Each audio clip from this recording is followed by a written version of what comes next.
ఒక సైన్స్ అంత ఈజీగా అర్థమవుతుందా? 10 క్లాసులు అటెండ్ అయితే కానీ ఒక సైన్స్ పాఠం అర్థం కాదు. 10 ప్రవచనాలు మఠం వేసుకుని వింటే కానీ ఆధ్యాత్మిక జ్ఞానం అర్థం కాదు. అంత లోతైనది. అందుకే శివుడంటే నాశనకారకుడు అనుకోవద్దు. మరి మృత్యుంజయుడు ఎలా అయ్యాడే నాశనకారకుడు అయితే? అన్నీ నశించినా తాను నశించడు. అది ఈశ్వరుడు అంటే. ఇక్కడ అన్నీ తనలో లయం చేసుకుంటాడు. మళ్ళీ సృష్టి ఆరంభంలో వెలితిస్తాడు. అందులో తానే లీనమై ఉంటాడు. తనకు శాశ్వతమైన వాడే ఈశ్వరుడు. ఆ శాశ్వత శివతత్వం సమాధి స్థితిలో యోగికి అనుభవానికి వస్తుంది.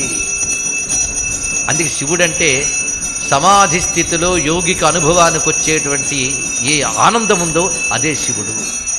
అందుకే వివేకానంద మొదలైన వారు అలాంటి శ్లోకం చదివి ఆనందించారంటే జ్ఞానులకు ఆనందం కలిగించే భావం చెప్పాడు ఇక్కడ. మన ప్రత్యక్షిత్తే సవిధం అంటే బయటికి పరిగెడుతున్న మనస్సుని లోపలికి లాగి అంతర్ముఖం చేసి ఆ పరమాత్మ యందు